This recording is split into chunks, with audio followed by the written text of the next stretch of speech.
Est de l'Ukraine. Une piste boueuse entre des arbres déchiquetés. Il fait froid et gris. Un seul char avance. De conception allemande. Un Léopard 2. Puis, les drones arrivent. 1, 2, 5. À la fin, ce sont 10 impacts. De petites bombes volantes, chacune assez puissante pour déchiqueter un homme. L'un de ces impacts frappe exactement l'endroit que tous les tankistes du monde redoutent.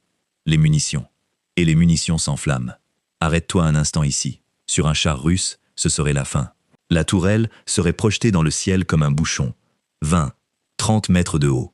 L'équipage serait mort au même instant. Mais ce char fait autre chose. Il brûle. Il tremble. Une flamme jaillit vers le haut. Et puis l'inattendu se produit. Il continue à rouler. 500 mètres, par ses propres moyens. Les hommes en sortent, vivants, tous. Et le char lui-même, il est récupéré, réparé, puis renvoyé au front.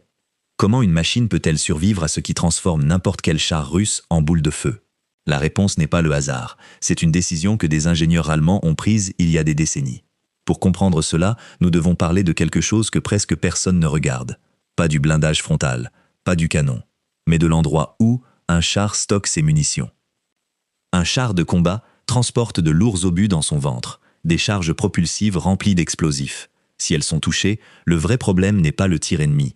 Le problème, c'est sa propre munition qui explose. Et c'est exactement ici que deux mondes se séparent. Deux façons de penser totalement différentes. La première façon de penser dit ceci. Construis le char bas, rapide et rempli d'obus qui se chargent automatiquement.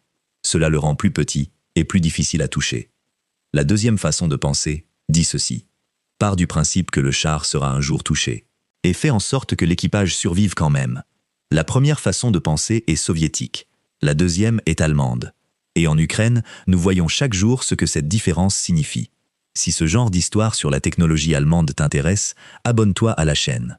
Cela ne te coûte rien et cela nous aide énormément. Regardons d'abord le char russe. Le T-72 et son frère plus moderne, le T-90. Au centre, juste sous la tourelle, se trouve un anneau d'obus, un carrousel, jusqu'à 28 tirs prêts à être chargés. Une machine fait tourner l'anneau et pousse le prochain obus dans le canon. Cela économise un homme et rend le char plus bas. Mais cet anneau a un piège mortel.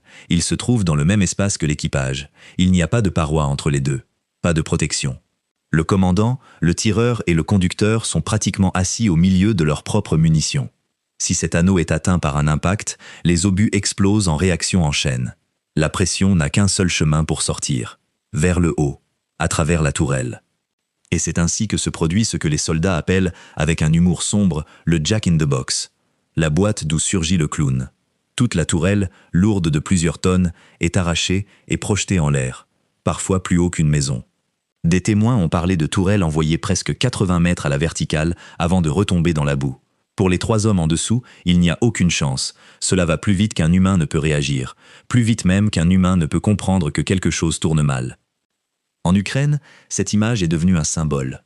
Des rangées de chars russes, avec leurs tourelles arrachées, couchées dans la boue à côté. Pas 1, pas 10. Des observateurs indépendants ont compté plus de 3600 chars russes détruits. Sur d'innombrables d'entre eux, la tourelle repose proprement séparée du châssis. Ce n'est pas un cas isolé. C'est la conséquence directe d'un choix de conception pris il y a plus de 50 ans et qui, jusqu'à aujourd'hui, n'a pas été corrigé. Revenons maintenant au Léopard 2. Les ingénieurs allemands de l'époque connaissaient parfaitement ce risque. Et ils ont pris une autre décision. Une décision qui rend le char plus grand et plus lourd, mais qui sauve des vies. Premièrement, ils ont séparé les munitions de l'équipage. Une grande partie des obus se trouve dans un compartiment séparé à l'arrière de la tourelle. Entre ce compartiment et les hommes se trouve une épaisse cloison blindée, un véritable mur d'acier au cœur du char.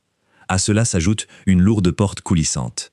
Elle ne s'ouvre qu'une fraction de seconde, lorsque le chargeur sort un nouvel obus. Puis elle se referme immédiatement. Ainsi, les munitions dangereuses sont presque toujours verrouillées derrière de l'acier blindé, même au cœur du combat. Deuxièmement, et c'est l'astuce décisive, au-dessus de ce compartiment à munitions se trouvent ce que l'on appelle des panneaux d'éjection. En allemand, on pourrait dire des points de rupture prévus dans le toit. Que font-ils? Si les munitions sont touchées et s'enflamment, l'énorme pression cherche le point le plus faible. Et ce point le plus faible est volontairement orienté vers le haut. Les panneaux s'ouvrent. L'explosion jaillit vers l'extérieur, vers le ciel, loin de l'équipage. Le char peut être gravement endommagé. Il peut même brûler entièrement. Mais la violence part vers l'extérieur, pas vers l'intérieur.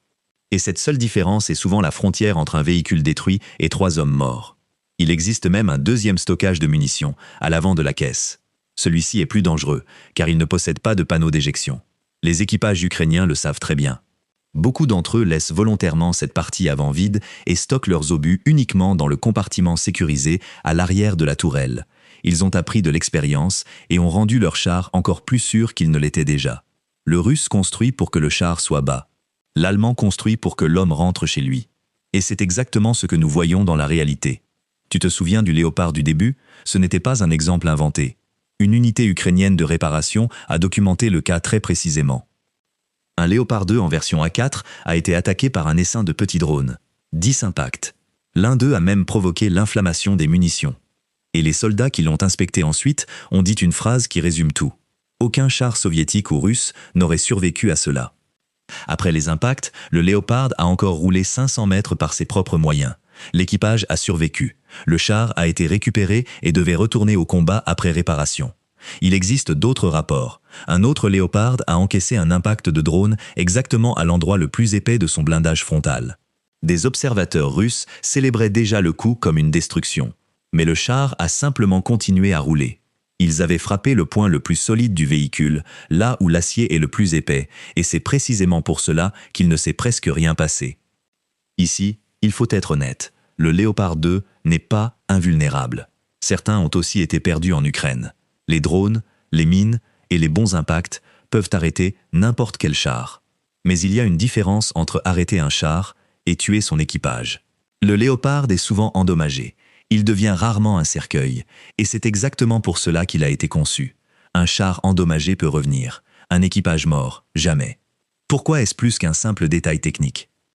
Parce que les équipages de chars formés sont le véritable capital d'une armée. Un char, une usine, peut le remplacer en quelques semaines. Former un commandant expérimenté prend des années. Avec chaque tourelle arrachée, la Russie ne perd pas seulement de l'acier. Elle perd ses hommes. Et ce vide ne peut pas être comblé aussi vite qu'un trou dans la production. Chaque soldat expérimenté qui meurt emporte son savoir-faire dans la tombe. Le suivant, qui prend sa place, recommence presque à zéro. L'Allemagne et ses partenaires misent sur l'inverse. Le soldat doit survivre au pire jour de sa vie et être prêt, le lendemain, à repartir au combat dans un nouveau char. C'est plus cher. Cela rend les véhicules plus lourds et plus complexes. Mais c'est un calcul qui pèse sur le long terme. L'expérience bat la masse, lorsque l'expérience survit. Et pendant que la Russie peine à sortir de l'ancien principe du carrousel, parce que toute sa construction de chars repose dessus depuis des générations, l'Occident possède cette avance depuis des décennies. Au final, le Léopard 2 raconte une vérité simple. Un char n'est pas le meilleur lorsqu'il n'est jamais touché. Aucun char au monde ne peut garantir cela. Il est le meilleur lorsqu'il est touché et que son équipage en sort quand même vivant. Le char russe protège sa forme basse. Le char allemand protège l'être humain à l'intérieur. 10 impacts, des munitions enflammées. Et pourtant, il a encore roulé 500 mètres. Et pourtant, tous les hommes sont sortis vivants. Ce n'est pas une question de chance. C'est une décision faite d'acier, prise des décennies avant même que ces drones n'existent. Une décision qui, chaque jour en Ukraine, décide à nouveau de la vie et de la mort. Si cette vidéo t'a plu, laisse un like et abonne-toi à la chaîne. Écris dans les commentaires quel char nous devrions examiner ensuite. Et si tu veux soutenir la chaîne, tu trouveras le lien dans la description. À la prochaine.